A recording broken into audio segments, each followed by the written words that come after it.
It's not okay. All right, it's live. Okay. Oh, hi everyone. It's so good to see everyone tonight. My name is May Shine. Tonight we're gonna have a little lady um, panel discussion based on since we all are Chin, we all have Chin minority background, and then I believe all of us also been to Mizoram, where most of our people at the moment. So tonight is gonna be very open discussion, and then I'm going to introduce a little bit about myself, who I am, and then what am I doing at the moment, and then we can go to the next person. Like I said, my name is Mei Shai. I am from Matupichin, but my family immigrated to United States when I was younger, and then right now, currently, I am at George Washington University, pursuing my international affair program. And then this last summer, not last summer, recently, I have I have opportunity to visit Mizoram, Chin, where I was able to see our people. So that's a little bit about me. So I will go the next person to Kim. Awesome. It's nice to see you again, Ruby and May and Lon. My full name is Lal Lawm Kim. You can call me Kim for short. I was born in Aizawl, and after living in New Delhi for 6 years, my family immigrated to Vancouver, Canada, where I currently am in my last semester at University of British Columbia, studying political science full-time. My ethnic Chin State background. My mom is from Falam. My dad is from Tlang Roa and Rokwa. I got to go to Mizoram and Chin State during early summer this year under CYONA, where I currently serve as their secretary. And that's a little bit about me. And I will pass this off to Ruby. Hello everyone, my name is Ruby. It's so lovely to have a full panel of wonderful, powerful women. So I'm so grateful to have this opportunity to have a chat with all of you. As I've said, my name is Ruby. I currently live in Perth, Western Australia. I'm currently in my final year of medicine, so a Doctor of Medicine at the University of Notre Dame. I'm very excited to be done with schooling, if I'm being honest. A little bit background about me. My mom is Matu. My dad is Zepai. I grew up in Yangon in Morbi. And then my family lived in Malaysia for quite some time before being resettled in Australia as part of the refugee program. I had the wonderful opportunity to visit Mizoram as well as Chin State through Chin Tube internship program at the end of 2023, and it has really completely changed my life. And I'm so grateful to be a Chin person, and I can't wait to hear all of your travels as well. I'm going to pass the baton on to Thon. Hello everyone, it's a pleasure meeting you all, and it's a pleasure to spend time with all of you in this panel today. As everyone has said, it's a pleasure and it's an honor to spend time with both VOC and as well as the women here throughout the stream. So please understand me for that, kind of out of my control.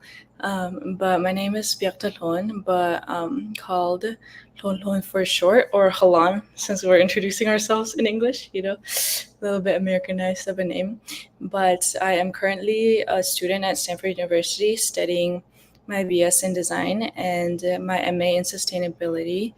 Born and raised in Thentlang, Chin State as well, and grew up there up until around 2008, and also took the Malaysia journey and arrived in the States in 2010. And ever since, I've been able to call Milwaukee, Wisconsin my home. So that's just been like a little wrap up of my journey thus far. And in terms of just my visits and journeys, I've had the opportunity to visit and go on a research journey in both ChinLand and Mizoram in India, both times at the end of 2023 and as well as this past summer. So recently came back and returned about a month ago. So I've had the pleasure of being able to visit both times. So I'm pretty excited to talk about our trip. All right. So thank you all ladies again. Based on what our introduction, we all have a little bit background. We all been to Mizoram. So it's not a surprise question for us, but I just want like to publicly share our opinion. Out of so many luxury vacation places in the world, why do our lady here go back and then not go back, like visiting Mizoram, particularly ChinLand. Uh, so if you guys can share what is the reason behind, what motivated you, and a little bit if we can talk about that. This time I will let Kim go first and then go around and yes, so it's all yours, Kim. Yeah, for sure. So in my introduction, as I said, I didn't grow up in Chin State. And so all my life, I've just heard about how poor and just underprivileged we were and we are still through parents and through other elders when they would talk about it. And so in 2017, before the coup, my family got to visit Chin State for the first time. And at that time, I was 17, and you'd think I was mature enough to understand the reality of our country. But unfortunately, I wasn't. And it opened my eyes just for a brief moment, but it didn't compel me to do changes in a big way until this year when I started studying political science. The reason why I decided to go into political science was honestly because it aligned with my schedule perfectly. It was during COVID when I switched over my major. And I just decided to take this course, take on political science because all the free times worked out perfectly. But that winter came the coup. And surprisingly, everything just aligned with how much I wanted to help my people. Both my parents are CNA veterans, so I hear a lot about our history through my parents as well. They from their firsthand experiences, just talking about it and seeing how passionate they are in helping our people, but also serving the church, the community here. I felt like as their daughter, I needed to do something to continue their work. So when CYONA decided to do something about the coup, I thought, why not do something physically, go there and conduct research for the first time in CYO's history. And so that really changed how I saw my trip back in 2017 to how different I was in 2024. So it took me a couple years to finally do something about it, but I'm glad that what I study came in practice when I actually got to visit Mizoram and Chin State. It was my first time in Mizoram, even though I was born there. Witnessing everything firsthand broke me, and it changed me in so many ways. It challenged me mentally and spiritually, especially. And so not being able to do anything about it made me sad, but also made me like, I live in such a great country with a lot of opportunities. Why not take this time to do something for my brothers and sisters back home? So that's a little short backstory of how I wanted to do this internship with my team at CYONA. And I'll pass it off to Hlawn, who just recently came back from her trip as well. Thank you. I think it's like no-brainer on my end of why I wanted to do such research. Just to provide context, I went through TCI, which is called Tentang Council International. It's a newborn baby of a nonprofit that was started in 2023 in the summer. And with the thought of just never having had the opportunity to go back home since I've left is something that has always been bugging me. And I think home just means, a different place and a different thing for everyone. But in terms of for me, I think there's like a different place that resonates when you think about ChinLand and where you were born. And so for me, I think I was just like so dedicated to my studies from middle school to high school that I just had no time whatsoever to fit in any visits back home. So that's probably like, if I had any regrets prior to that, it's not having made the time to visit before the coup and experience life in that manner. But when the opportunity came around, it was like in November, and it was our executive director giving me a call while I was still in school, like, hey, we want to do on the ground research and we'd love for you to go and we want you to go. And so that invitation came super naturally. And for me, of course, like if given the opportunity, I'm a big heart follower. And so I just kind of followed that and just said yes to the opportunity, despite it being so rash and just kind of out of the blue. And so the month later, I decided to go with one of my close friends and another pastor from Texas. So we went to both Mizoram and just the entirety of India and ChinLand during that time. And so I think for me, it's like everyone says, it's one thing to want to feel like you can contribute to this fight for a revolution. But I think on another hand, it isn't just to be just very interpersonal with it. I don't think I do it in the benefits of myself either. I do think I do it in hopes of learning about people's resilience and in hoping to gain so much knowledge and wisdom of how they lead their own lives. Like we navigate all of our lives differently. And I do think that refugees, especially Chin refugees, hold a very special place in my heart because I'm always amused by how much resilience and care and compassion they have despite their circumstances. And they have so much knowledge. So just because they stand in the state of refugeehood does not mean that they are less of anything. And so I wanted to go into that space, wanting to learn so much and wanting to grow as a person because I have so much to learn from them.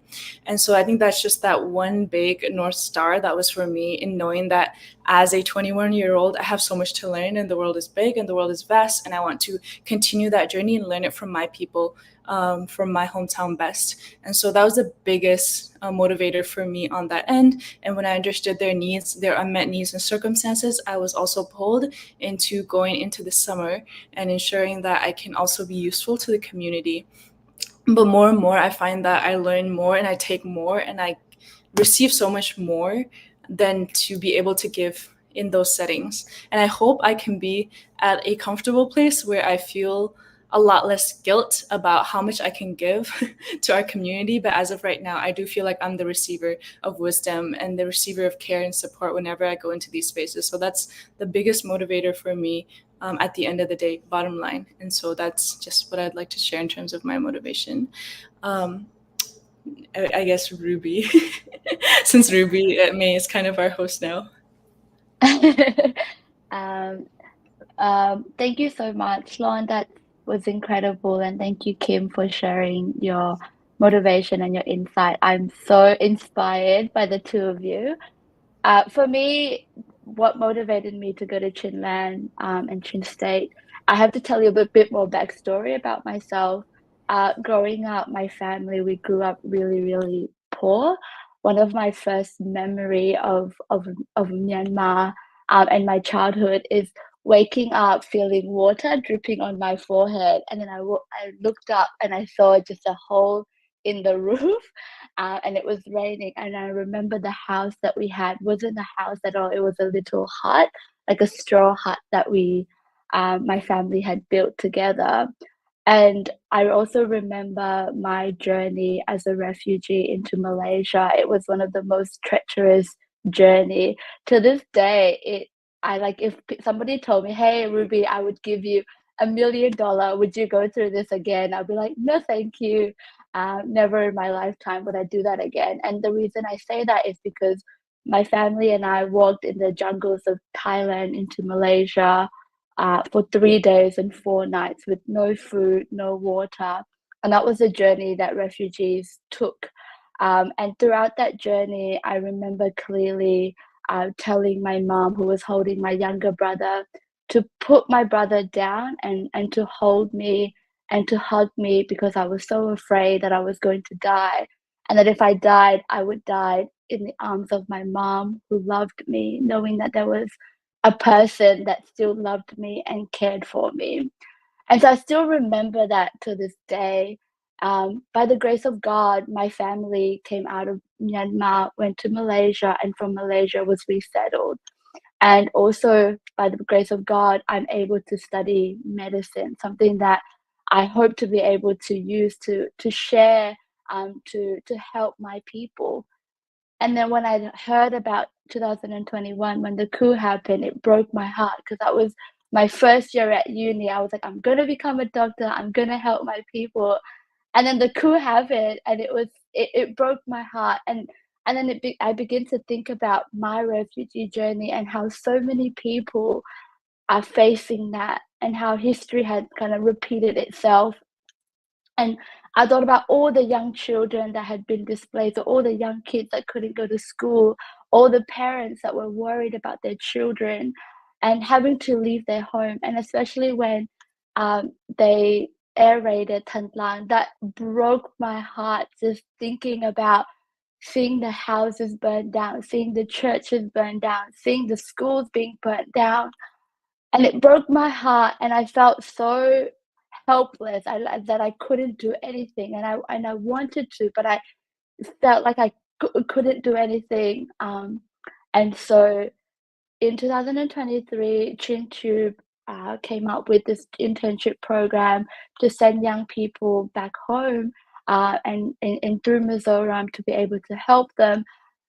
It was like, wow, God made this pathway for me to be able to play a role in, being there for our people. Like I couldn't decide what I was going to do, but all I knew was that I had to be there with the people. I had to talk to the people.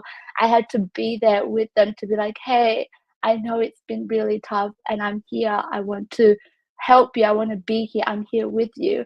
And so I literally begged him to in the interview. I was like, please let me go. I will do anything you want me to do. I will clean the toilets. I will, do anything you want.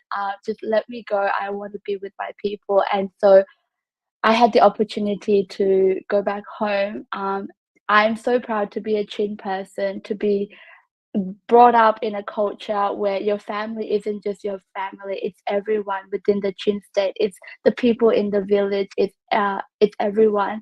And so I was really grateful that I had that opportunity to go back and to do something, knowing that for a lot of our family members, a lot of the Chin people back home, they can't really all leave and have a happy life.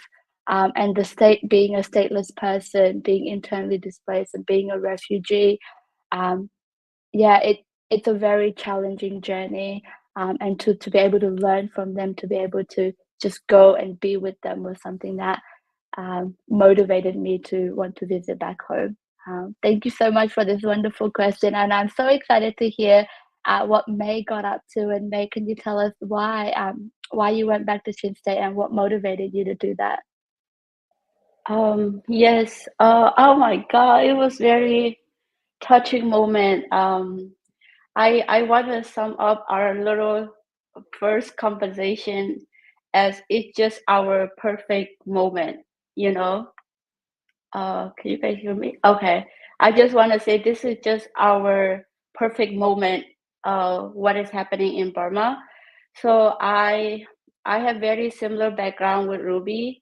My family also came to Malaysia, resettled my program, but 2019, my history is a little bit different.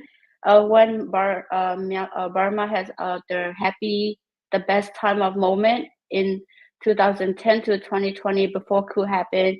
That's when a lot of Burmese people are hopeful because of democracy was a little bit opening up in the country.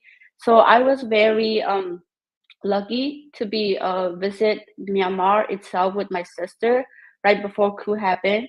And then at that moment, Myanmar is like one of a very good place, like compared to Thailand, Singapore. I was like, Myanmar is like the best city to travel. And then I was very hopeful for our people. But that's when I was still in my undergrad program. I study business accounting and management. And then I was like, Burmese people don't need me anymore. I'm just gonna live here in the United States. Like I'm gonna get my this and this done, and then I will hopefully become, like make myself a money happy moment, live American lifestyle. So I always push back that I will be able to. I might go to to India, Mizoram, even though I always have a hard to like connecting with refugee, and then like not only Burmese refugee but all around refugee who has a hard time struggling.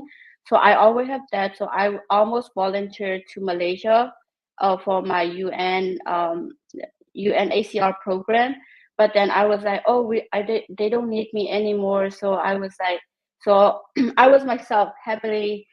But after what is cool happening, one video that I saw that broke my heart was like just very very young little, probably 5 years old. Instead of they going to school, they have like a school bag, but instead of that, they will go under the ground to hide themselves. That takes my heart. I was like, oh my god, those people, those kids, they supposed to go learn like little, like, I don't care what you learn, but they supposed to go school, where school's supposed to be more safety. But I was like, that time that's when I was like, I cannot see this anymore, sitting myself in the office with my coffee and doing like, that's what I feel like it's called my moment.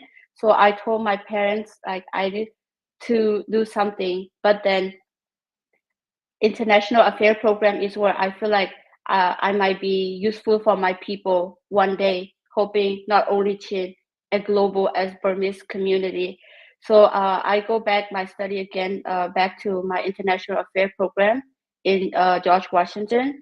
That's when a lot of people bring up the international affair, Palestine affair, Middle East affair, Africa, like so many affair, what is happening around the world. But then how about for Myanmar? Nobody talks about Myanmar. What is happening in Myanmar and Chin State? And then because I can only talk about Chin State because I know more a little bit compared to other ethnicity. So I only can speak for Chin a little bit what I know. Nobody talks about it. It's just so sad. Like we have Asian affair, but then it's mainly about China, Korea, like Middle East, no, East Asia affair. So I a little bit broke heart. So I was like, I have to do something at the same time because I'm still a student. I have no experience what is happening in the ground. So that's why I put myself that I need to go witness with my own eye in order to bring what is happening in Chinese, what is happening in Myanmar to the table at international level, who is pursuing political science, so that I can, since American people somehow love showing data and picture. That's why I feel like I need to go there myself and then get the experience of it so that I can prove it to them. That is a little bit like all over the place, but that's what motivated me to go see my people at the Chin State in Mizoram. So that's a little bit about what motivated me to go. So that's me. Thank you again, lady. It's feel free, it's free discuss panel. So we all can be a little bit emotional, but I believe that's okay. So our next following up question that would be, are there any like unfulfilled wishes and desire from your journey that you reflect on? So maybe this time can go with Kim again. Wait, I want to cut that before we talk about unfulfilled wishes. Can you guys tell us a little bit more about what you did? Because I feel like that would be so good. Like, for example, Hlawn, I want to know how you felt when you went back and saw Tha Hlawn. I'm sure you would have seen it from afar, seeing, like where you grew up. And I'm sure the structures are, not as, you would remember. I want to know how you guys felt when you like landed in Mizoram in the refugee camps, and also how you guys felt when you entered into Chin State, and maybe what you did, because I think then we can come to what were some of your unfulfilled wishes, if that's okay. Oh yes, please. Yeah. All right. Of course, I'll go at it. Thank you for the question, and I think that does make sense to go in that order. I think For me, in terms of what I was doing, I think we can go in like long conversations and in long details about everything we did. But to keep it short logistically, the first trip we were there for 3 weeks. The second trip we were there for almost 2 months. So this past summer we were all there for almost 2 months. So during both of those, we decided to conduct research on the circumstances of Chin refugees and IDPs. And the first time around was very general. TCI is very much focused on the redevelopment aspect of Tentang and Tentang Peng. So it's just Tentang Township. It's not just the Tentang village itself. So that's a big clarification on that end. And when we went the first time, it's, I think we talk a lot about overseas, what we feel like people need on the ground. And it was the root of our team's passion to really figure out for ourselves and to really witness with our own eyes and to speak with community members what their unmet needs are, to ensure that we're not repeating and we're not mindlessly and uselessly doing work that isn't needed and voiced from their end. And so with that in mind and with that, kind of dream in mind from our team and our older leaders, we embarked on that journey. And like what was said earlier, data is important, research is important. That's a given. So we also want to really heighten the academic space and presence of the Chin community. So we decided to embark on that more of a research data collection aspect. So the first trip, it was very general. It was livelihood. We are going to release 2 full reports on it because 5-6 of our members have gone on this research journey. So we are going to release summary reports at our conference next week, actually, about it, just in detail. But just to talk about methodologies for our research for the first time around, we did quantitative, qualitative, observatory, as well as design research. So we did all of those 4 different methods, as well as interview, 5 methods for both of the research. And the first topic was very much focused on the general livelihood. So that encompassed everything from health to education and to just their daily living. So very broad, very generic, breaking down the numbers. And second time around, because we recognize that the priorities laid upon education and health, our second time around was very much focused and very detailed upon education and health. So we prepared all of our questions and interview questions based around that. So the second time around was much more, specific. So the first time it was just we went to a lot of the villages. We spent a day or 2 with the community members. We met up with them. We interviewed everyone one-on-one. We spoke with them on town hall meetings. And that's what we just running through 10 different townships and villages on all of those questions. So our mind was just quickly pacing. And the second time around, we learned from that first trip and decided to slow down a little bit, spend a little bit more time through our journey, learned a lot about how long it took to go from one place to the next. You're 5 to 10 hours riding in a car. So you don't have the leisure of a soft, smooth road. And so we decided to just kind of lengthen and prolong our journey. And so summer was longer. And for summer, we visited a lot of schools that were either refugee run or either filled with refugee students. And that's why we focused on Mizoram, specifically refugees, not IDPs. And so that's what we did. And with that, it was a lot of engagement. So generally speaking, it was a lot of data collecting and a lot of meeting with people, interviewing them, especially the students for the summer, interacting with them. We spent every single day at one school to give grace of their time, speaking with principal, teachers, engaging them in what I'd like to call a very interactive, design-led just activity. The critical thinking was what we were assessing in the observatory section. So we were doing a lot of that. So a lot of just meeting people. And for me, on more of the emotional aspect, truthfully speaking, for me, work is work and emotions are emotions. So I function in such a way that when I was there, to keep myself functional, to make sure that I was not having breakdowns one after another, I just completely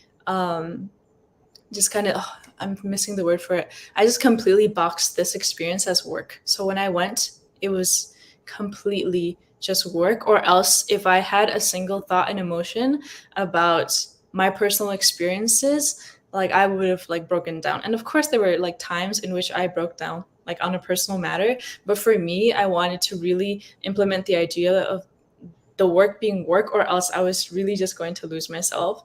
And it was also the first time in which I saw my grandmother after like 13 years. And also looking at Thantlang through Vichiptlang was just almost disheartening. I think that might have been one of the times and spaces in which I almost broke down, like with people around. And so I think that's just how I function. And I don't think I've honestly given myself the proper time to reflect on it on a deeper, like interpersonal level, because I'm so solution oriented. It's like, okay, I saw this. This is what's happening. What are we going to do about it? What can I do about it? How can I best serve? And on a mental, emotional level, that's very destructive. But I do think that, like, on a work level and professional level, that's how I've chosen to function and think and put my mind into. So like that's just like to very be truthful. Like I wish I could really, like, one of my mentors advised me when I returned. He told me to spend every single day repeating and reminiscing on what I experience every single day so that the emotions don't just vanish. And I thought that was a good advice, although I didn't follow it because I had other things to do. I think, like, for me, it's easy for emotions to vanish in the idea and thinking about the pressure and the urgency of looking for solutions. And because of that, I've just been like hyper focused on what I can do. So to keep it short, some may call it heartless, some may call it, just like too solution focused. But I think that's just where I wanted my headspace to be, so that when I meet people, I can give them a smile, because I don't think me crying to them is something useful. Like, that's just not how I want to give them hope and warmth. And so I decided to keep my head held high. After all, it's just like I'm there, and so that's just how I navigated all of these experiences. It was heartbreaking in many ways, but I do think 90% of the time I wanted to keep my head up and function in that manner. So yeah, I'm curious to hear about what any one of you, not want to call anyone, but if you have something to say, go ahead. I can share next, because it's like I'm like the complete opposite of what Lawon said when it came to emotions. Very similar to Lawon's research, we also conducted our research on refugee and IDPs integration into the Mizoram society. Our methodology was qualitative research through interviews, and how outside actors are helping refugees. Outside actors including locals and also international. So long story short, that was our main research question. How I felt coming into India, I'll say first, because our first destination was New Delhi. I grew up in New Delhi, so seeing all the cows on the street, it just brought back so many childhood memories. And then going to Mizoram, for some reason, even though I don't remember when I was born, just knowing the fact that, oh, this is the place where I was born, it kind of just gave me a sense of belonging. And it's probably because I'm able to speak Mizo, so I didn't find myself as an outsider much. But then when it came to Chin State, because I can't speak Burmese, I kind of felt like an outsider. So that also went into my difficulty not being able to communicate properly. And meeting refugees in both Mizoram and IDPs in Chin State, it was very easygoing when it came to language that I knew. And then languages I didn't know, Burmese became a huge stumble block, and I couldn't relate to them on an emotional level. So a lot of refugee camps that we visited in Mizoram were, most of them were from Matupi, and so they spoke Burmese, which I couldn't understand, even though we had the translation going on. Connecting on a deeper emotional level was hard just because of the language barrier. But then going into the Lai district of Mizoram, we started meeting Thantlang IDPs, and then they spoke.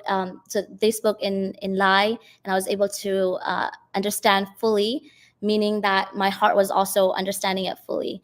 And I tried my best to hold myself high, just like Lawon, but I could not help it.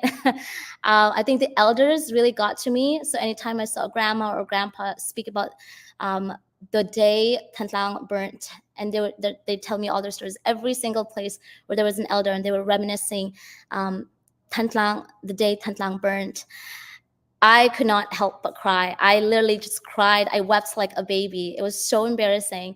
And I thought about it. I'm like, I'm here as a researcher. I need to keep myself together. But my heart just broke. I could not take it. Also, it was my first time. So going there for the second time, I feel like you built a stronger a stronger mindset. So if I were to do it again, I definitely want to go in with a more stable emotions. Even though I wasn't born and raised in Chin State, and I kind of don't have like a specific home I would call Chin State. All of it is my home, in how I see it in my head. The minute we got out of the boat and stepped into the land of Chin State, I just felt like I was home, even though I didn't really know where home was. Hearing, I don't know what Biak Tha Hlawn is in in English, but hearing the bird with that No. sound, I was like, what is it? Don't worry. Okay. Is it the birds chirping? Is it the birds chirping? Yeah, the bird Is there chirping. also crickets as well?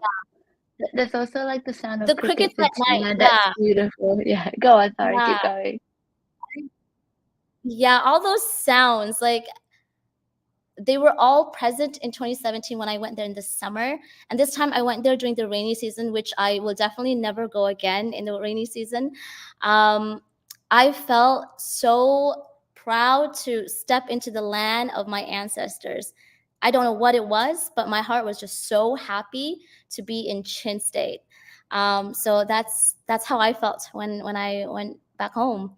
And I'll pass it on to May, who also came back recently as well. Oh yes, thank you. We have so many stories that it can never be finished tonight. What I did was that I went to Mizoram Chin State under CAM, Chin Association of Maryland. We also do research.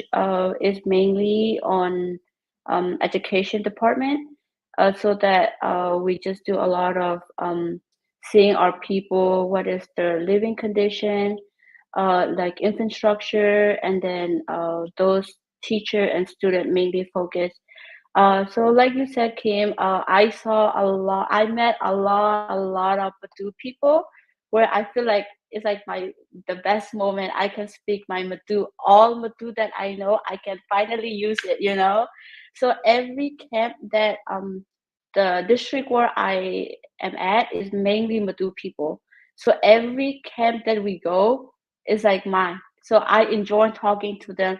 Like it's so sad to see their conditioning life, like living lifestyle, but at the same time, just because I was able to communicate to them, one thing that come into my mind was like, how about if other like non-Madu speaker go there, they won't be able to fulfill like deeper understanding what they go through.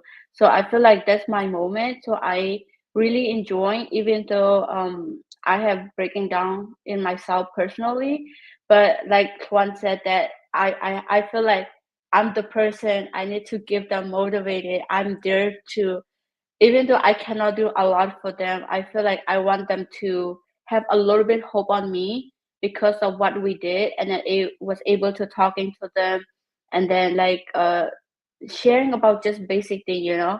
So I really happy. I met a lot of people. That's where I feel like my belonging, and then especially one I want to learn more about our people and the living, and then so and the culture. I feel like going to different camp is very eye-opening because like different camp is very differently, the way the living is very different. So I feel like that's what I learned, and so going visit to different school, it's a good experience. That's what I did. Yeah, and then I enjoy fully speaking to them too. Yeah, so this time I'll give back to Ruby. Wow, girls, you guys are all so amazing. And Hlawn, I wouldn't say that what you did was heartless. You were developing a mechanism so that you could be present for your people, and that's amazing. And I think I'm so proud of Kim and May what you guys did as well. It's really amazing. For me, I'm going to share with you some slides just because I want to show you some photos of what I did. Hold on. Just so that you guys can see. Can you see my slides? Yes, it's awesome. Oh, perfect. So the majority of what I did is kind of encompassed in this 3 photos. I spent most of December, a little bit of November, and a little bit of January in Trin State and in Mizoram. The majority of my work was around just education and training because I have a health background. I did a lot of first aid and basic life support training, as well as basic computing, English. A lot of my time I spent in Camp Victoria. And so this photo here that you see, we're outside. It's so cold in Camp Victoria. And so we were outside doing a scenario. If someone was bleeding, if someone was injured, how would we kind of provide first aid and the quick basic life support while enjoying the beautiful sun that was outside.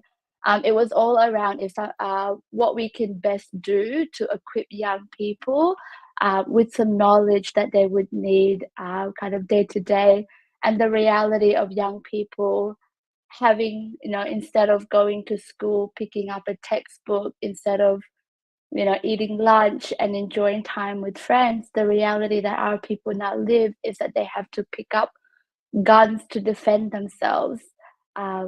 And they have to put their dreams on hold because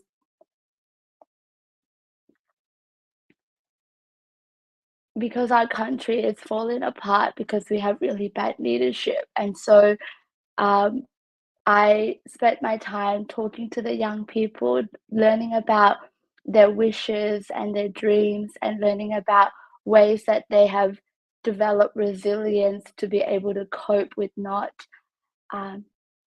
being at home, not having the safety that they should have had. So this is me kind of teaching them, and this is me doing a bigger class. I was kind of like teaching every single day, and I lost my voice, and I really didn't regain my voice until about a month since I came back. I taught about 400 people at one time sometimes, and without a proper microphone, and just it was really, if someone's bleeding, how do we stop the bleed? If someone's injured, unconscious, how do you, move them as well? I also spent some time in Mizoram at a refugee camp providing a mobile health clinic. So the Glory Hospital that is in Camp Victoria provided all of the medical supplies for us to go into the refugee camp in Zolse, where we provided all day kind of clinic on children, young people, old people. There was a long line, and we saw patients until really late at night. And this is us trying to measure a blood pressure with no electricity, so using our phone as a torchlight to try and measure blood pressure. I'm going to stop the screen share. How do I stop the screen share? One of the things that I also cried a lot, I'm a very emotional person. I was there just really trying to provide a service or whatever kind of service that they needed. And I really like the idea of not us from overseas having all of the solutions to their problems, but more doing the groundwork and letting the community there tell us exactly what it is that they needed from us. One of the biggest things that made me cry a lot was around Christmas time. I asked some of the young people in Camp Victoria, hey, it's Christmas time, what do you want for Christmas present? And a lot of them was like, oh, Sama, I really don't want any new things. I really wish I could go back home and be with my parents and to have Christmas meal together and to go sing Christmas carol. And when I think about the life that we've lived in Australia or even in the States, around Christmas time, we're like, oh, we want the new iPhone, Air Jordans, we want a MacBook. And we kind of develop this whole list, and we don't appreciate the family that we have and the safety that we have and the shelter that we have.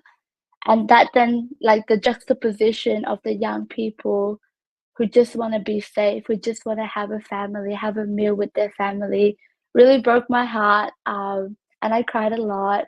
But we also had a good time. That time we actually learned a lot of carol singing songs, and we had our own carol singing near the with like around a bonfire, and that was really one of the biggest highlights of my trip, is being able to spend time with the young people and learning more about who they are, and learning about their resilience despite all of this. And every single person that was at Camp Victoria stated that they wouldn't want to be anywhere else, that this was a fight that they were willing to fight so that the next generation didn't have to go through what they were going through.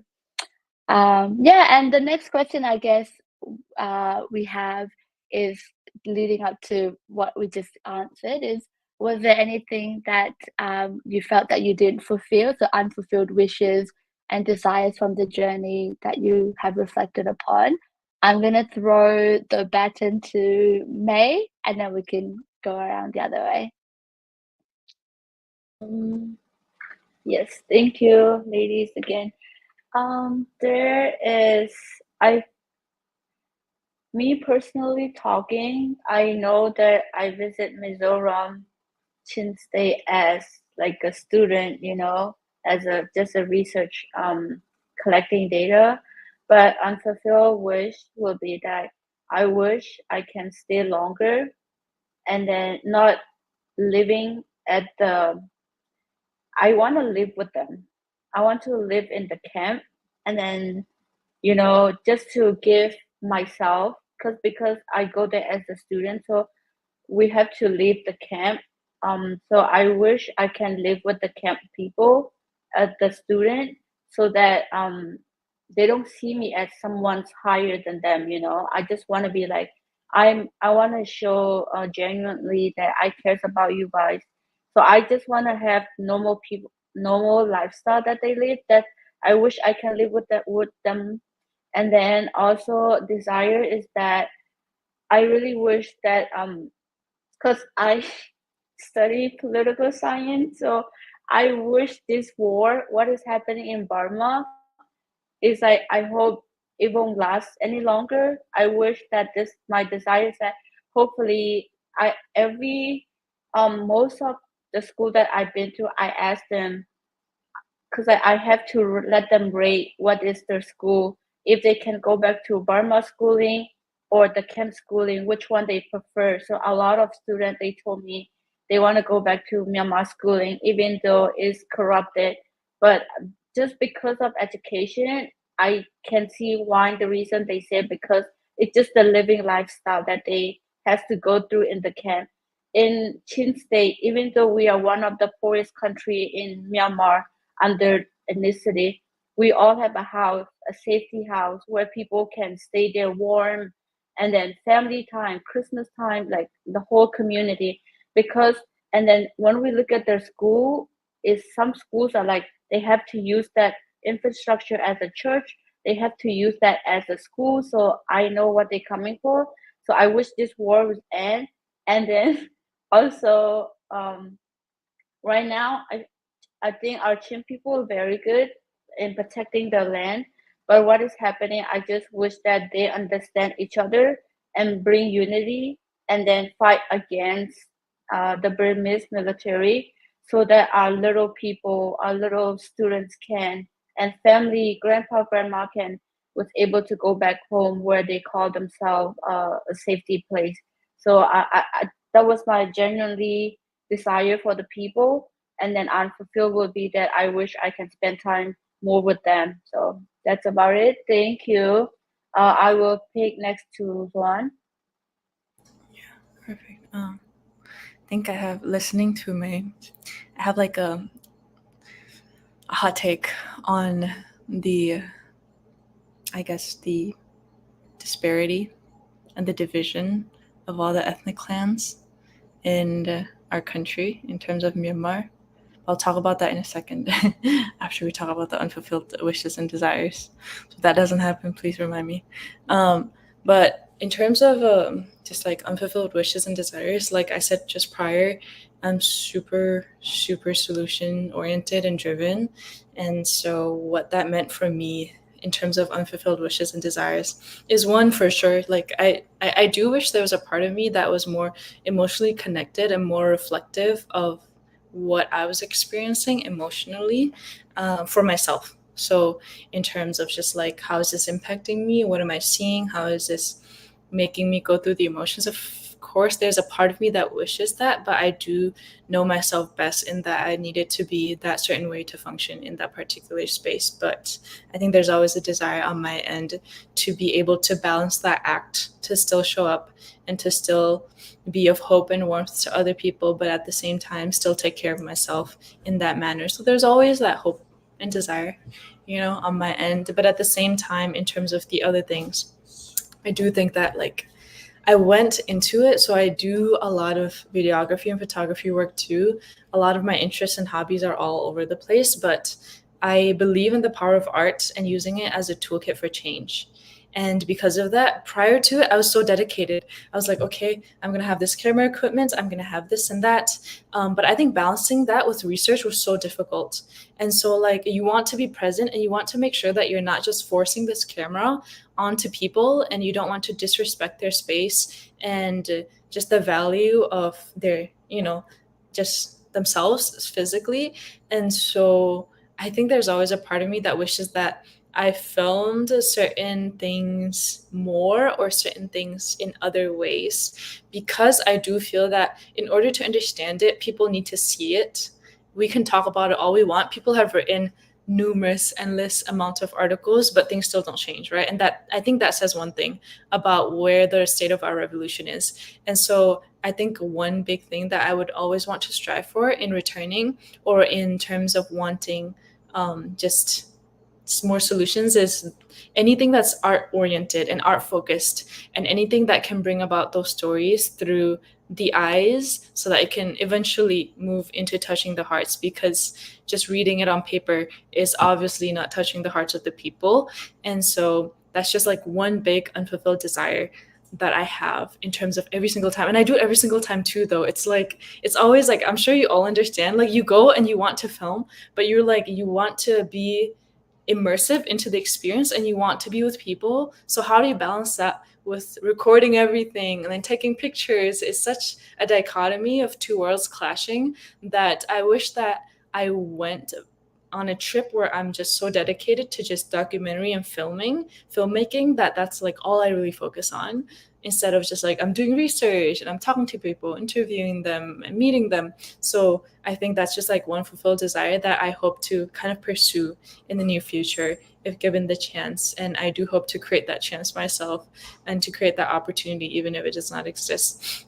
So that's just where my headspace is at. In terms of like what was said earlier, I think like in terms of the divide that exists among ethnic clans, I think it's so important that, yes, I acknowledge that it exists, but it's so important to also acknowledge that it isn't just from people to people and people clashing from one ethnic clan to the next. I do think it is the result of the coup and many, many long years of the Burmese military and their effects on their dictatorship. So I think when we are in conversation about ethnic division, a lot of people talk about, oh my gosh, they're from that ethnic clan, they're from that township. Of course, they've always been like that. Of course, there's division. Instead of blaming each other, I do think we need to look into the actual divider and the actual dictator in question, which is the Burmese military junta. So I think whenever we talk about ethnic division, like I always want to make my case so clear on that, because I don't ever want to blame one minority group to the next and saying, oh my gosh, like they're so stubborn, they're so this, and that's why we always are fighting, because everyone's pointing fingers at who is the problem and never what is the problem. So I do hope that moving forward, like my desire for the future in that aspect is, yes, we can figure out what winning this revolution means and what returning to home means, but I don't think we will ever get to a place of contentment and a place of like unison if we don't acknowledge that this chaos has been the effect of like just the Burmese military and the coup, not us. And it's been long years of undoing that we have to focus on, and it's not going to get done in 5 to 10 years, and it's going to take many, many years. And I feel like if we don't come to that acknowledgement of that issue, I don't think are ever going to move forward. That's just like one thing I have to get out of my head before like we keep talking about it, because I feel so passionately about that. As you all have said, like of course I started off my college journey studying international relations, and I'm still doing human rights. So it's just like something that I yap about a lot. So I just wanted to include that a little bit in there. But yeah, Kim, you go for it. Oh, I think Ruby had something to add on to it, and she should. I want to say, Lawm, you're amazing. I love it. You girls are so incredible.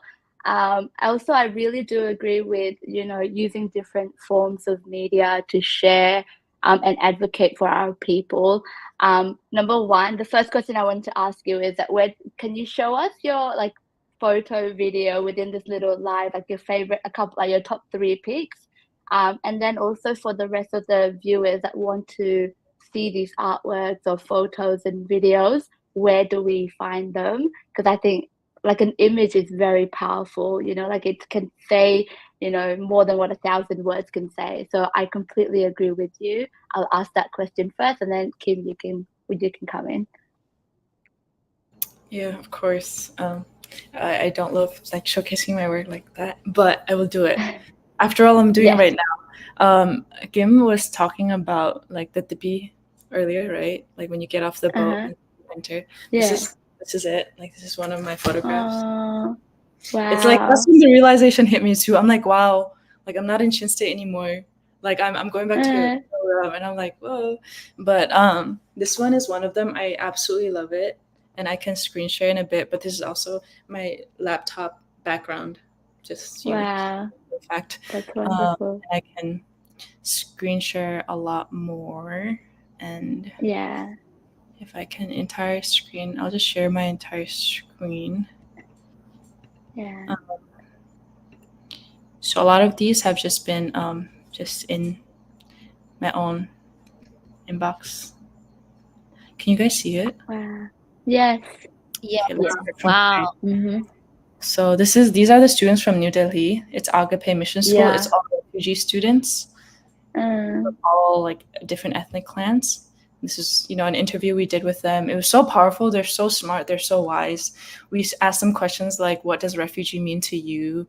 Do you prefer the label refugee? Just such questions. And they answered so perfectly. They were so great. We miss you guys if you guys are watching this. So we also met with a lot of wounded soldiers and talked about their experiences. So this is one of them. And I believe this is Long Thai. So we met with the MP of Long Thai, and we kind of just were in Aizawl during this time, I believe, either Aizawl or Long Thai, a lot of different places. This is Long Thai for sure. Just a lot of the random markets. A lot more. The views are insane. Yeah. Wow. Very and this is from one of the refugee homes. So there are refugee camps specifically for those who cannot afford homes and renting homes. So this is just by their window. These are just clips. I just thought it was really pretty. This was a travel thing. There's a few more. This is so in order to cross from, oh my gosh, I don't know how safe it is to share that part. So I'll just skip to that. And so there were like strangers who were helping us push it. They were sharing our ride, so they helped us. And these are the schools. So I have a lot of pictures from the schools and the old times of having to wash with our hands from what is being done. That was that. Oh my gosh! And our tire broke down. Like we almost died. But my close friend and I are not reactive. Like this was our car, and it was rolling like nonstop, and we were just eating chips, staring at each other, like, just normal. The driver ran into the driver's seat and was just like screaming, and he's like, "What? You guys are so weird. Like, why are you guys not freaking out?" But we're just like we're both very anti that. And this I believe is like Faron or something, and then this is VOC Lang, the VOC camp. Lang. It was very pretty. Yeah, so there's a lot. We are sharing a short film, if we'd like to call that, during our conference next week. So we'll have that video, and if we feel like we want to share that to the public, and if it's safe to share it with the public, we'll do that. On a more personal note, I study, like, my career, I guess, is not oriented for photography and filmmaking. It's just something that I really want to be good at. So I just do that. So if you're curious, I don't know, my website, my Instagram, I don't know, like TCI, like, it's like I didn't, I'm not gonna be like, hey guys, go see my work. It's just like I just really enjoy it. So yeah, thank you for Aw, that's wonderful. For sure. All That's right, Kim, really it's all good. you. Yeah. Thank you for sharing them, Hlawn, and good luck at TCI conference next week. As for mine, pretty simple. I said it previously, the language barrier. I wish I spoke enough Burmese so I could really connect with the refugees and IDPs on a deeper level.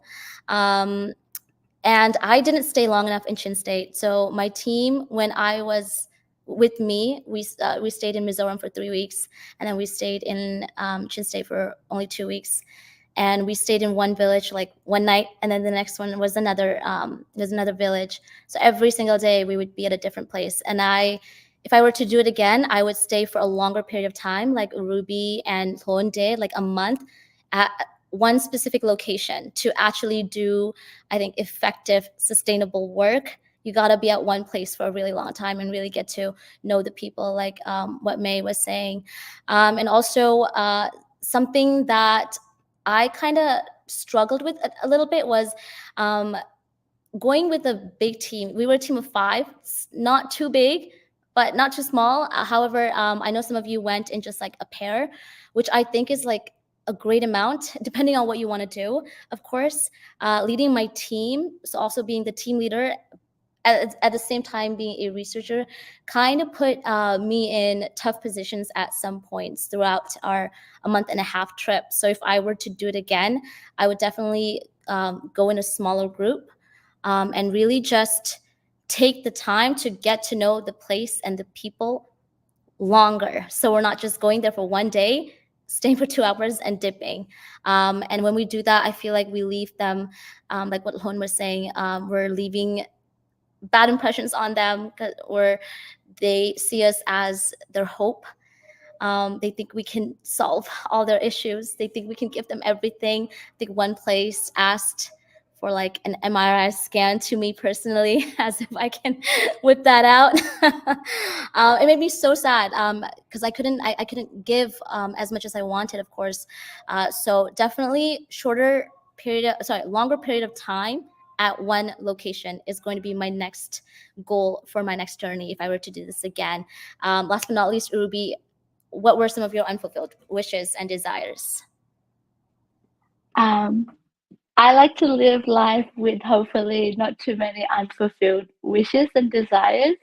So I went back at the end of last year, and then I was like, no, I have to come back again. Like, I can't just be like, oh, I went, and now this was something that I wish I would have done or would do. So I've decided that sometime this year, I'm going to go back and kind of fulfill the things that I didn't end up doing.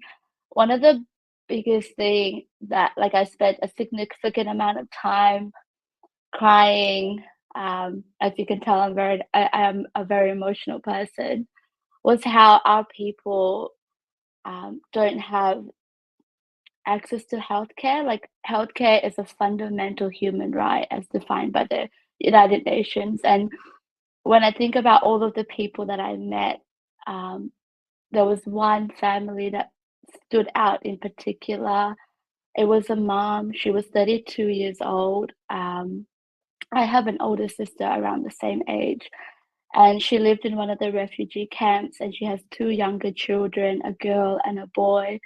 And she had been sick for a really long time, but they just didn't have the money to go and get help. And so she was sick for a really long time, and then the refugee camp members put enough money together for her to go and see a doctor in Mizoram. But then there was a lack of communication, there was miscommunication, because language is also another huge barrier. So not only was there a financial barrier, language was an additional barrier. And so they went and they got some medication, and she didn't get better. And not just to say that they gave her medication so that she had to go buy. She also didn't have money to buy that medication. So they had to wait a significant amount of time before they got the medication. And by the time she took the medication, it had been about 2 months that she'd been really, really unwell. And she continued to progress really badly to the point that the camp decided that they had to come into Camp Victoria and go to the Glory Civil Hospital. The doctors there did their best and treated her for 3 days, and she began to perk up a little bit and begin to eat a little bit of soup, and she was calling her kids, saying, "Hey, I'm getting better, I'm going to be home soon." And then she passed away. And that broke my heart, because if she was able to receive medical help earlier on, she wouldn't have had to leave her 2 young kids without a mom.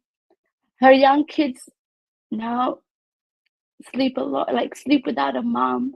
Her young kids will never grow up with their mom dropping them off at school. And it breaks my heart, because she was so young and we could have helped her. And she's a human being. It's not just because she's Chin that I feel this way. She's a human being on this earth, and as a human being, you have rights as a human being, and one of it is healthcare, and she wasn't able to receive that because of the military coup, because of the dictatorship that we've had for many, many years. And what even broke my heart even more is that I went after we had the funeral for her. Weeks had passed, and I went to that refugee camp, and I saw the little boy that lost the mom. And the dad told me that the little boy looks for the mom every night and asks the dad, "Dad, when's mom gonna come home? When can we bring her out of that box that we put her in?"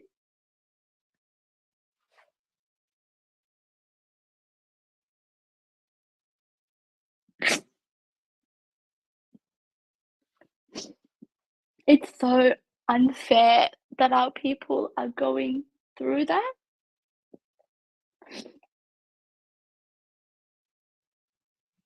And so one of the biggest things that I took away from my whole trip when I was down there is that I have to do the best that I can to provide that fundamental access to healthcare that our people need in any way that I can. Because the little boy shouldn't have lost his mom.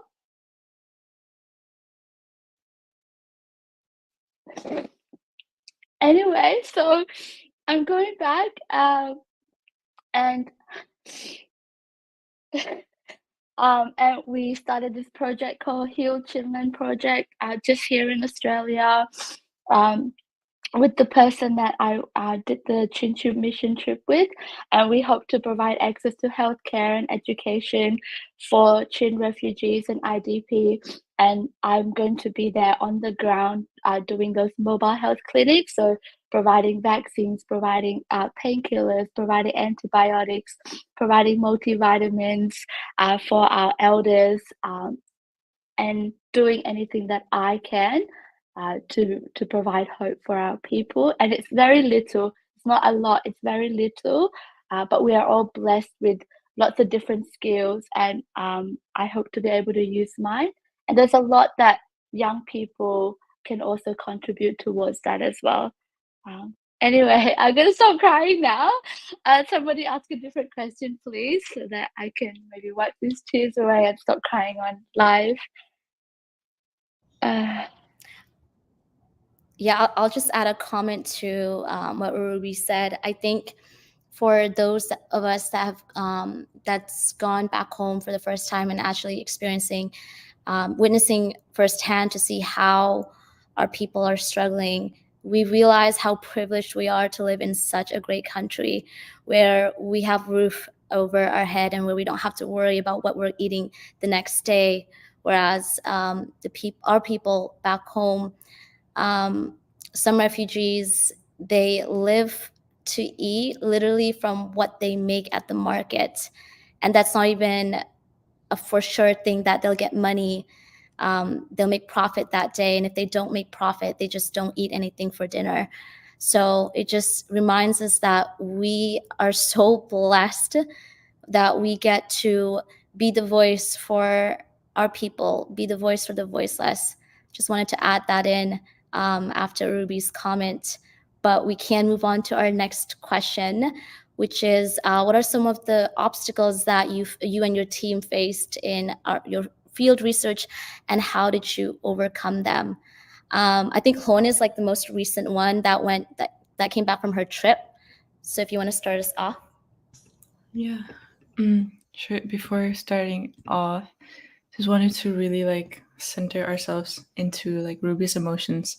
I want to like kind of everyone know that, you know, as someone personally speaking, as someone who's emotionally like off tune and just kind of like very focused on solutions, I think like the experiences of the people on the ground are just as what Ruby experienced, and Ruby is a great storyteller for that, in explaining in detail every hardship that they go through, and in kind of like in centering us all in the hearts of what they desire, in the hearts of their daily experiences. Because in many of these conversations, I think 80 or 90% of the time, even if it's just small talk, a lot of these conversations end up in tears. Even maybe it's on our end, but a lot of them on their end too.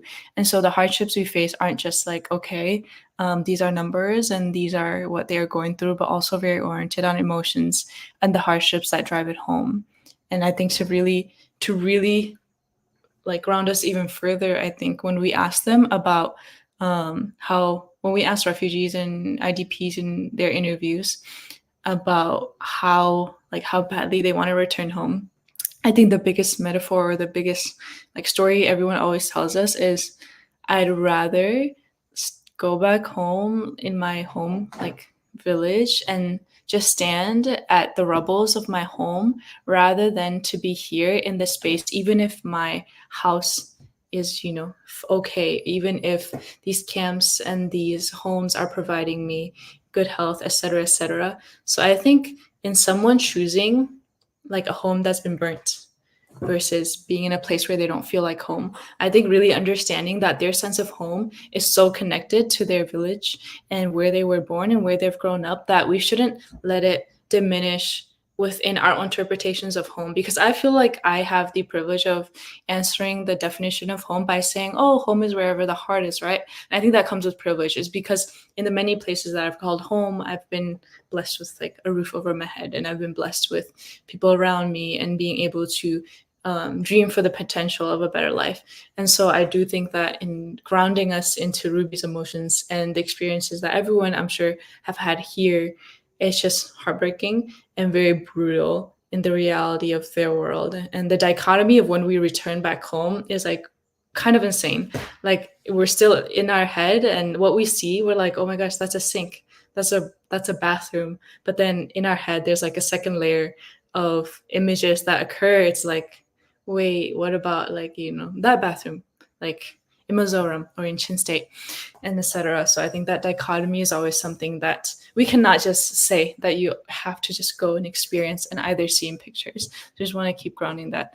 So in terms of just my research and obstacles, I think for me, it's just, like I said, like research, we call it research here, but to go in and research in these communities, I'm sure people have heard about ethnography. What we're doing is closer to ethnography than just like quantitative research. And I think that we come from a community where research is really new, right? I think within the Chin community, we have the knowledge passing in different methods and in different ways than just like sitting down and being so like direct and quantitative about it. So I think going into that community and having such a strong mindset of what I think research is and projecting that onto people we interview was very hard. For example, in America, we are taught to do open-ended questions or like when we do qualitative, go with open-ended questions. We go in the space and when you translate that, there is no open-ended way to ask such a question. Like you have to dive into the stories.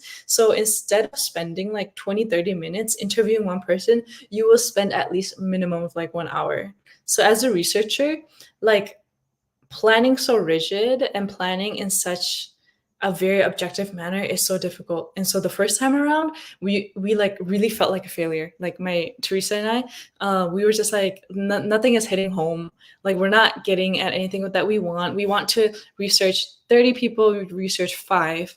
So how are we going to get to our research goal? So it's just like the ideal split space in which we perceive research is nothing close to how people operate and navigate conversations. So I think that's, for me, the biggest obstacle that I encountered in terms of field research that's just very oriented in the functionality. And I know that, like, the emotions and whatnot was an obstacle of its own. But if I were to talk about my research and methodologies, that was one tweak that I had to do for the summer, in just like having more flexibility and being more mindful about how I spoke, because Hakachin is very specific and in how we speak. So it's just like all of that spice added up. So that would be the obstacle for me. And whoever I believe would want to go, I don't want to pinpoint and call anyone, but yeah.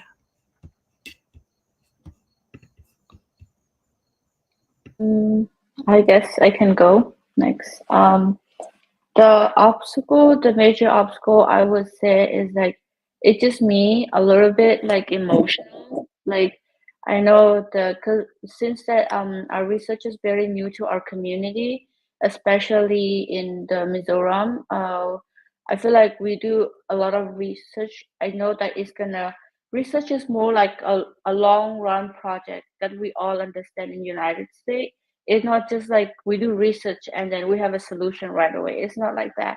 But my obstacle is that when I was like doing like interviewing or like talking to people, is like they was like, so when are we gonna get help? Like what are, like their expectation. I know, I understand. I also come from that background, but it's just hard for me to tell and guarantee that something gonna come because it's out of my control. You know what I mean?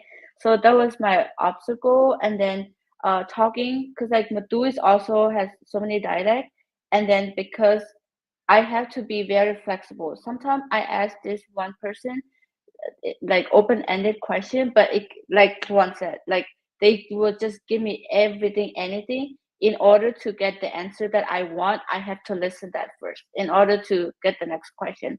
So that was my obstacle.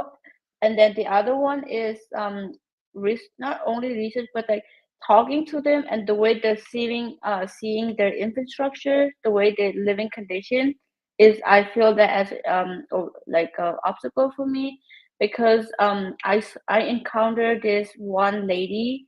She was sick, and then but there is no sanitation happening, no like medicine, nothing. So I was like, if that person is sick, how do they gonna take care?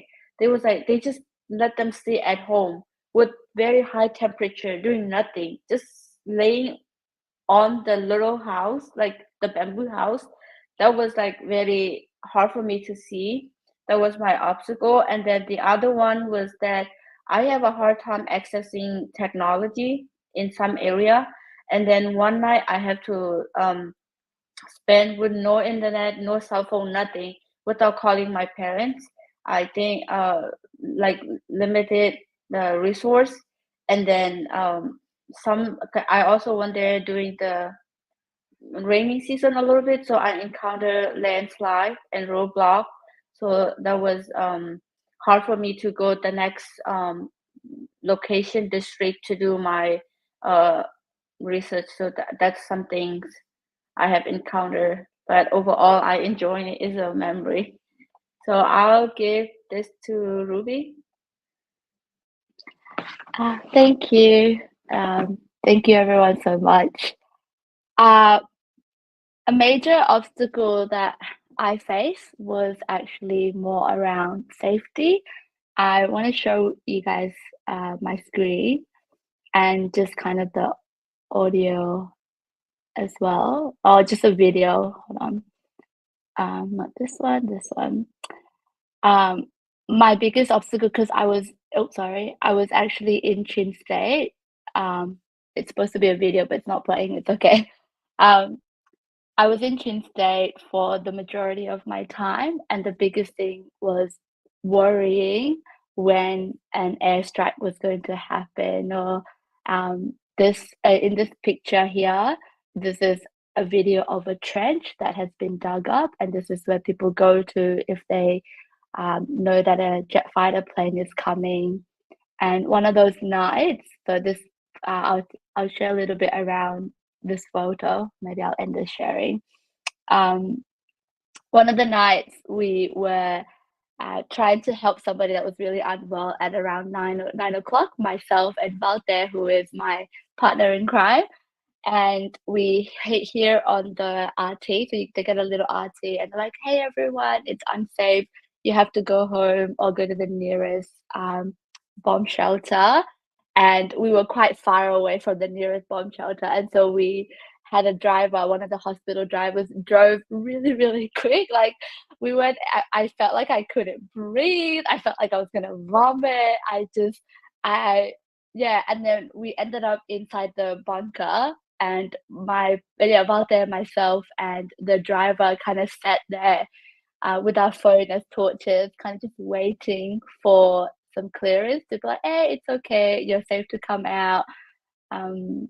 And that night I couldn't sleep. I was like, wow, like the risk and the safety. And for me, I was only there for a month, and throughout that whole month there was only about a couple of times where that kind of safety concern came out.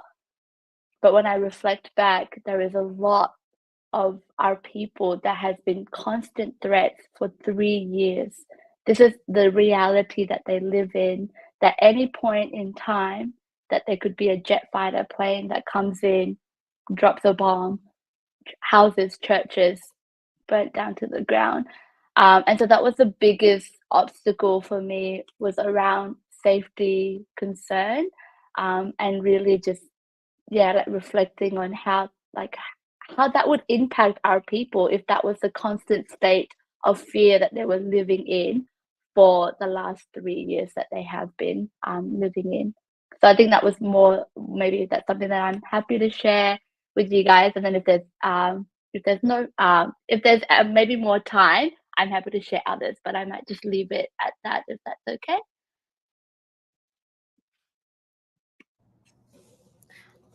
Awesome. I can go next.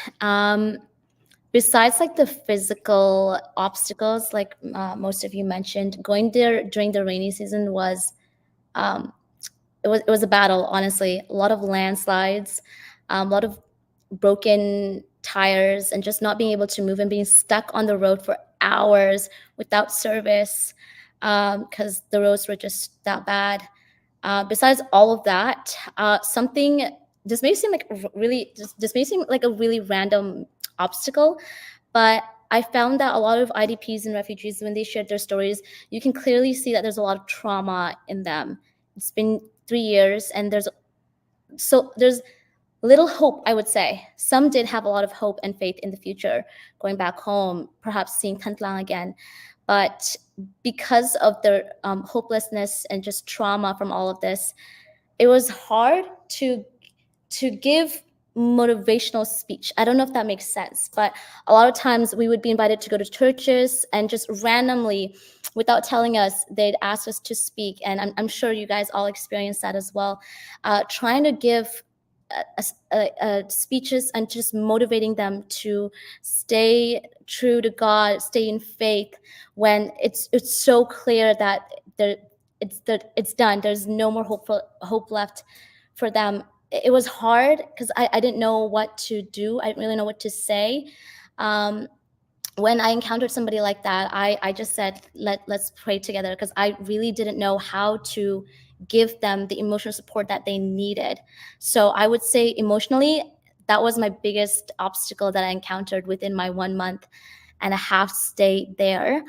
That being said, I'll leave us to the next question. What kind of skills or knowledge do we think that young people require to effectively contribute to refugee support efforts? And we've had a good conversation so far, very fruitful conversation. And so May, why don't you start us off with this one?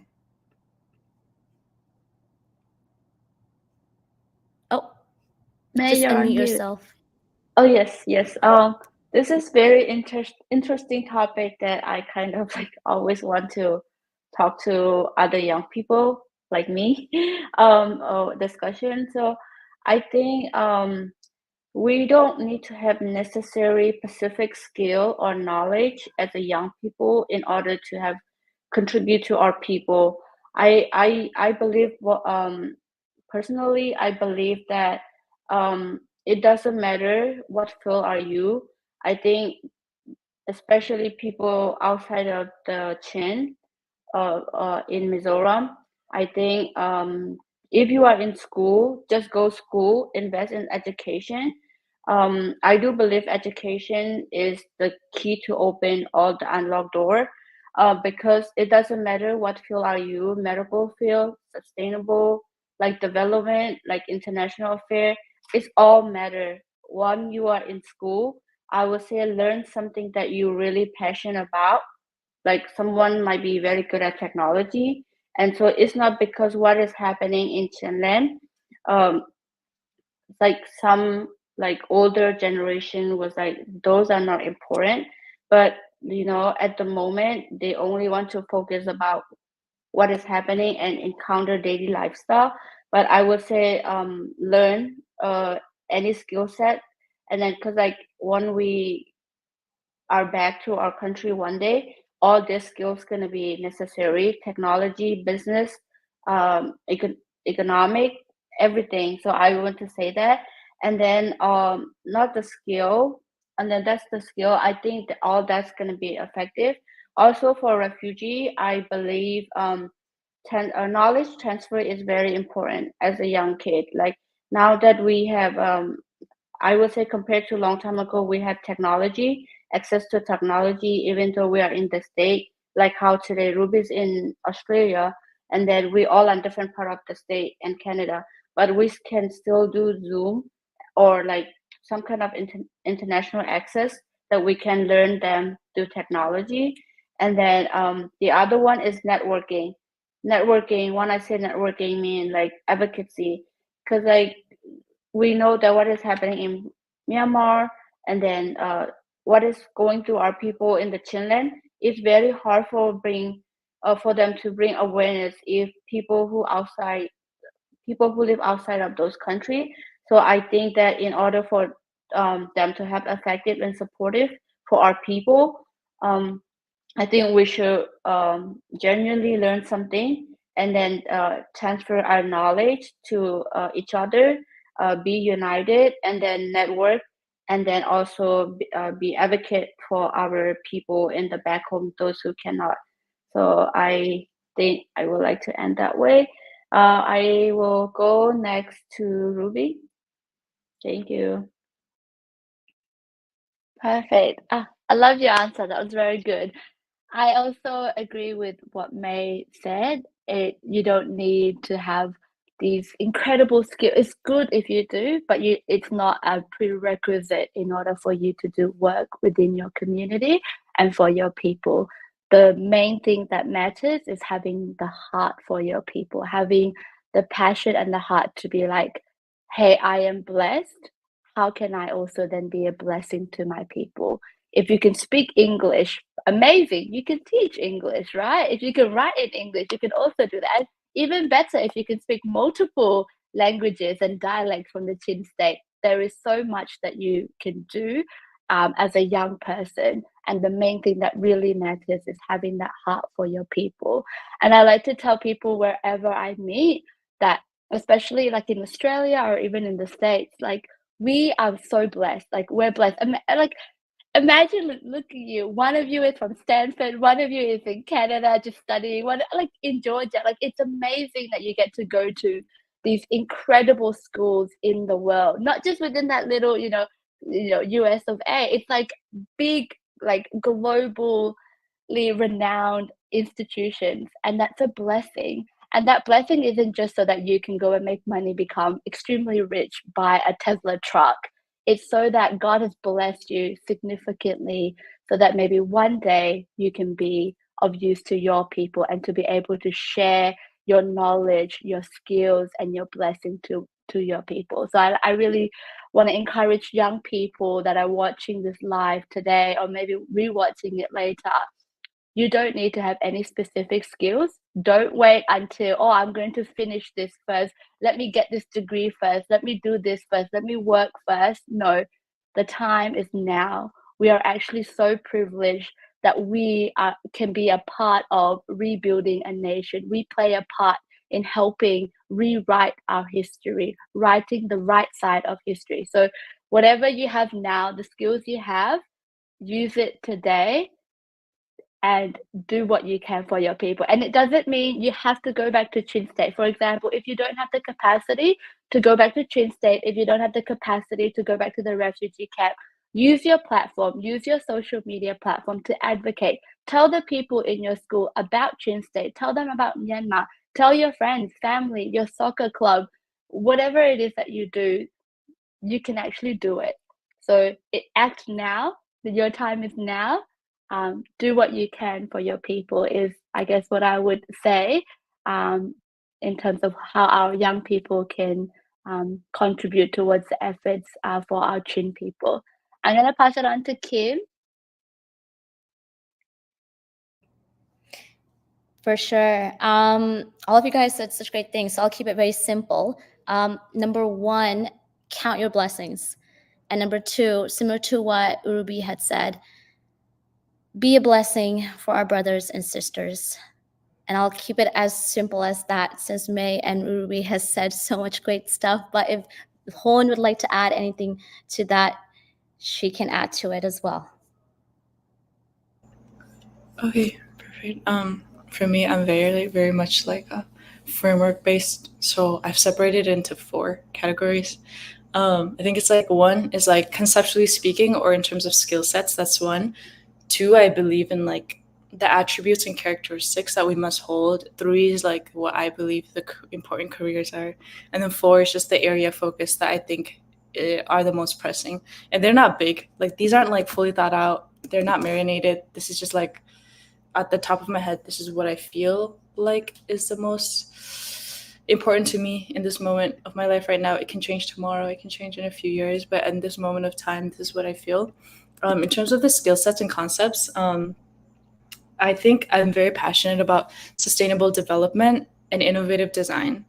And when you think about like the rebuilding of our country, we live in hills and mountains. And when we think about sustainability, we have to think about how we are going to develop the physical aspect, but at the same time, how do we sustain the environment so that people can live as long as the earth exists? All these landslides that I've heard about in the summer, the reason why the youth cannot visit during their free time during the summer is because the weather is so terrible and there are no mechanisms in place and no solutions that can really combat these landslides. So like that's just one prime example. But at the same time, when we think about it, we also spoke with one person about how we're losing a lot of herbs and we're losing a lot of traditional like plants that we've grown throughout the years because of just the burning of these villages and our farms. So that just goes to show that we're losing a part of our identity that is so close to home, which is farming.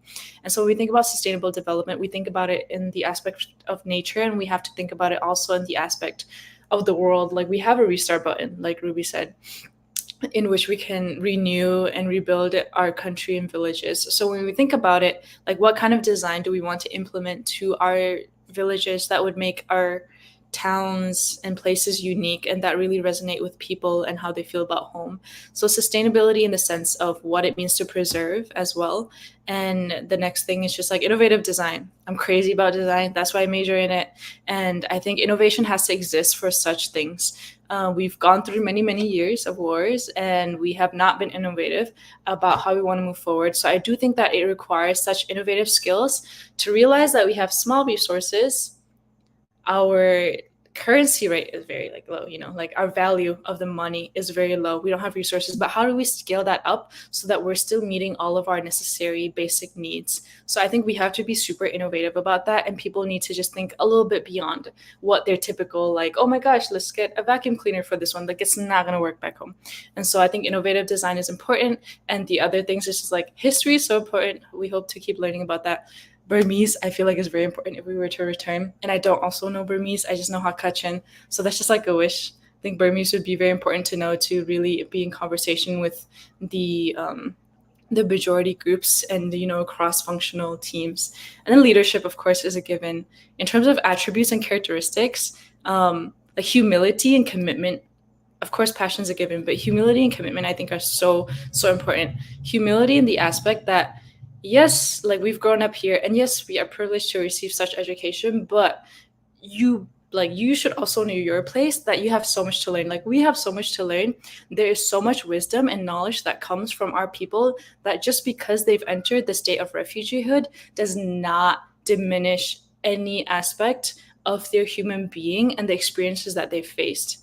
So there's so much wisdom and so many things to learn from them, that humility, I hope, is a place that is just so resonant with us every single time that we approach these solutions and these topics and areas of focus. And commitment, I feel like people go on these trips and they come back and it vanishes. People do projects, 2-3 months, it vanishes. Like hopefully we can reel it in and keep going. Career, these are hot takes, but business, of course, business so important. Like we're gonna return home, how are we gonna run businesses? Second, I think the arts is gonna be super important, because there are gonna be many stories to be told. So arts in filmmaking or reading, writing books, etc. Tech, unavoidable, inevitable. Like tech is just going to keep advancing in so many countries. Like North America, for example, it's gonna keep advancing, and we are at like here. Tech has advanced with AI here in America, but people back home in Mizoram or in ChinLand were like here. So how do we get to a place of medium that still is balanced with that, so that we can teach people? So tech, I think, is going to be so important. And I think the area of focus that are going to be most prominent for when we return are education and health. Super biased, because like that's what I care for. But I think that, there have been 5 lost years of education for our youth. That's many years. And health, like we need to stay healthy. We need to keep moving forward. And I'm sure Ruby has talked immensely on that. And we've all done the category of education for refugees, so we understand the atrocities that they're facing. So I think that's just like a full rundown. Like I love to talk about all of these things. And so I think if anyone ever wants to like continue yapping about it, that's just what I strongly view as the skills necessary. Because I think May and Ruby talked a lot about how we can act now. So I'm just thinking about like, for those who may be pushed into that work already, what I personally perceive to be like very important right now, emerging careers, emerging topics, emerging issues.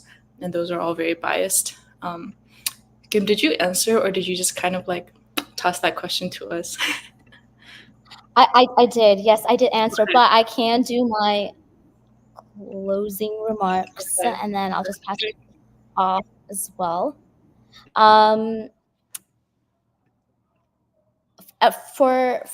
For us that's gone back home and that's done the research, our job is not done backpacking. What's the word? Popcorning off of what Lawm was saying. We can't just leave our research alone. We can't just leave the trip alone and not do anything about it. We also have a job to do, and that is to share the stories that we've heard, share their stories to the people of our community, especially the young generation that has never gone back home, that was not born in Chin State or Mizoram, that was born in a better world than we did. They don't know they don't know much about our history, and we are in the middle of rewriting our history. So in order for us to keep this current situation alive, it needs to be us that continues the work. So we are the people that when we were young, we wanted to be like, if that makes sense, to be the change maker. I really feel like this is the generation that needs to be the leaders that the young generation needs, if that makes sense. And so that being said, I think I want us to just keep on talking to people, sharing their stories, especially young people who care about nothing but their phones. Those people, we need to reach to them. We need to teach them where their roots are. We need to teach them about where their ancestors are from. And so we cannot just stop with one trip. I hope we go on many trips in the future, and I hope we bring younger people to the trips for our future trips. That's a lot of trips, but the importance of them knowing this part of our history is crucial so that they can keep it alive, so that that generation teaches the next generation, and it's a cycle. That is something that I'd like to say just to the people that have gone. And for young people, we've said it many times, we don't have to physically be there to help our brothers and sisters. We can help them by just being where you are through our education, because we will one day go back home and help rebuild our country again. And that's when we will need everybody with all their skills and all their knowledge to come help and rebuild our country.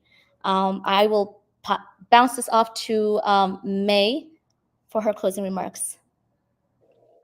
Yes, thank you, Lily, for tonight. So I'll do my closing remark really short. This has been a good honor to be do a panel with you guys. Even though I have prepared before I went to the trip, even though I have prepared my mentally, physically, after I get there, it's still a little bit challenge for me. So I can imagine those people who born outside of the country, they will definitely have a hard time. But for me, it was such an amazing experience, because I feel like going back to Mizoram is reset me to be who I want to be, reshape me, because of the experience that I have got from the trip.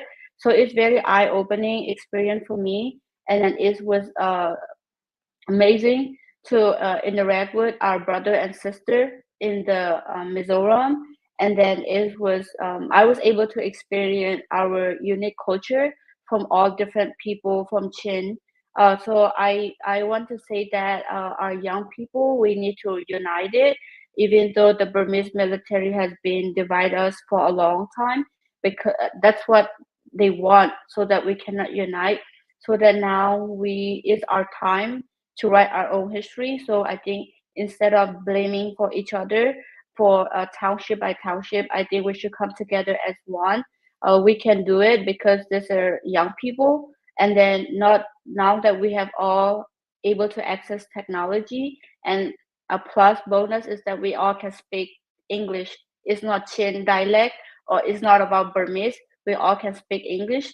So I think all young people in China globe and around the world, I think we should unite, and then able to share our knowledge so that our people can get able to live peaceful in the future. So thank you. I'll give this to Ruby. Yes. I don't want this to end. I just had really amazing conversation. I feel like I'm a huge fan of Kim, a huge fan of Hlawn, huge fan of May. Thank you girls so much for sharing your insights and your passion. And I also want to take the opportunity to thank VOC for giving us a platform to be able to share, to be able to be vulnerable as well, and just to be ourselves. I think thank you so much for that opportunity. There's a couple of things that I wanted to say in terms of a closing remark, is that as young people, you know, we're only young now. I'll keep getting older, and then there will be new young people. And I think with the time that we've been blessed with, and what's happening back home, we are given an incredible opportunity to do some good work, to do good things for our people. And I think one of the biggest things for me is that I'm so blessed to be a Chin person. If I could be anything in the world, God already made me the best thing in the world, and that's being a Chin person. We have a unique culture, we have amazing tradition, we have good food, we have family. I love the way that, you know, family within Chin State, and as Chin people, it's far beyond your blood. There is nobody in Chin State that is an orphan, that is a homeless person, because everyone is family. And that's how our parents grew up. That's how our uncles and aunties and grandparents grew up. And so we have to keep that going in this generation. Yes, we're in different countries, in different areas of the world, but the people back home are still our family, and there is a lot for us to do as well. And so in whatever capacity that you have, I would hope that this panel has encouraged you to be like, whether you're currently a student, whether you've already finished a couple of studies, whatever skills you have, whatever passion you have, there is a place for you to be able to use that for your people, and to do good work as well. One of the biggest thing I want to share is that sustainability is super, super important. Like these projects, we don't just go. Like if you're going to go back home, I want you to go back home with a project in mind, with tangible things that you can do, not just as an observer. There is a huge issue around, I don't know if you guys know about like white savior complex. There was a lot, back in the days where lots of people would go to refugee camps, or people would go to areas of really undeveloped countries and areas of needs, and they will go and build houses, but it wasn't sustainable because houses was not what they needed. They needed clean water, they needed proper infrastructure. And so when you do go as young people, please keep that in mind, that you're not just going there as an observer. You're not going there to be the savior and to save them from the hardship that they're experiencing. You're actually going there to learn and to ask the question of, hey, I'm here, I'm listening, how can I help? And coming up with ways that are sustainable, so that when you do leave, they're able to continue to self-sufficiently manage whatever skill or whatever project that you've kind of done with them. So please do keep that in mind when you do these kind of projects. And overall, I guess I just want to say thank you so much to these incredible girls. I'm so blessed to meet them, to get to know them. I would love to keep this conversation going as well. So thank you. Sean, your turn. Yep. Just as everyone just kind of spoke about, I'm very, very grateful, and I feel like my heart is at full with these conversations and reflecting upon our trips just together. I'm sure we've heard a lot about all of the trips separately. It's like, oh, someone's posting about how they're home, but not really having conversations to one another about it. So thank you so much to VOC for giving us this platform to share time and space together, to be in reflection about our trips. And thank you for thinking of our thoughts as such, reflections worthy to be heard. So thank you, and I really appreciate that on a much more personal level. Thank you so much. And of course, thank you to you all very individually for being so vulnerable and teaching us so many things, and learned so much from you all in the ways you navigated through your experiences, as well as what you hope to do moving forward. So I'm cheering you all on from afar. And I guess my closing, or just my thoughts, it's kind of a bit pressuring to end it, I was like, wow, panicking a little bit in the back.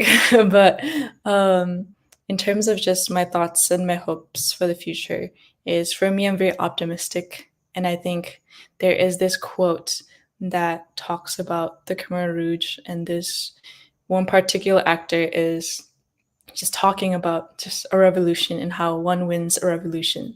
And he speaks about how winning is never really a place to get to, since so much has been lost. Therefore, hope is the only way to win such a war and revolution. And I think that speaks so true, because we've lost so many lives. We've lost ourselves. We've lost the very parts of our culture that have been so traditional and special to us. So we cannot bring anyone back to life, and we cannot rebuild homes in such ways that they would be so, they would mimic and duplicate what they were before. And so there's nothing of like return that is a direct copy and paste. But I do believe in that. In terms of moving forward, I think we do have to stay hopeful, and we have to have faith in that it can get better. And I think once we lose sight of that hope is when we start losing. So I think winning comes with hope, and I hope that, no pun intended, but I do wish and desire that when we move forward, and when we, as in like all parts of the world, I think youth here, maybe we have a tendency to say, well, what more and what worth is my work in this space. And I don't want that to be filled with pessimism, because I just think that once you think in that manner is when we start losing. And so I hope we approach all of this work with an attitude of hope. It's okay to be sad, it's okay to be angry, and it's okay to be heartbroken, but to say that we are at a loss and we are never going to a place that we want to get to is complete nonsense to me. And so I hope that we keep approaching this work with so much hope and an attitude that we have faith, we have God as a community of Chim folks who believe in the Christian religion, that we will keep moving forward with so much hope and gratitude. So that's just like one thing about the attitude that I hope we all have in moving forward, especially as youth. And second, I do hope that this issue, I think, may feel so far at distant because it feels like we're flying many, many thousands of miles away. But it's like literally right in front of you. Like, speak to your parents about their hardships growing up. It's so close to them. Like, think about your identity. I think we as a youth, there are stereotypes, and I'm also projecting that we feel like, oh my gosh, Chin people are this, Chin people are that. They're never dedicated to their work. I'm sure we have so many complaints, but at the end of the day, we are Chin. Like, there's no denying it. And so we have to start acting like it, and we have to start being better at it, because we are part of this membership of Chin people. And so I do hope that when we think about Chin people, it doesn't feel so far. And when we think about issues around the world, that I hope that this physical distance doesn't make it so far from our heart. And I hope that this resonates within you and within your head and within your heart more than it does in physical form. You cannot say, oh my gosh, that's happening in India, when can I ever go? And I hope that it just you speak from the heart truly, and you speak from what you know and what you deem is best. So I think that's just like one wish that I have, in that I hope that there's no pessimism and a distance in how these issues rise up in our community, and that we keep continuing to move forward with it, because as they put it, the youth are at the forefront of our future. Like, this affects us more. This affects people of our age. And I'm sure you've read through many soldiers who are dying before they hit their 21-year-old mark. And so that's just an insane. So we have so much work to do, and having so much work to do like excites me more than having nothing. Like, we are lucky to be motivated by such works and such unmet needs. So I hope that we kind of shift and adjust our attitude so that we can all collectively just do this work and sustain it for a long period of time, and to continue being conversations like these, because our work should not be separated, and our work should just be in togetherness, collectively, in solidarity with one another. So I hope that spaces like these continue to just unite us all in that manner. In that sense, that is all I have to say on my end. Thank you so much, everyone. That's amazing. Yes, Hi everyone. Thank you for joining. Bye. Thank you, everyone.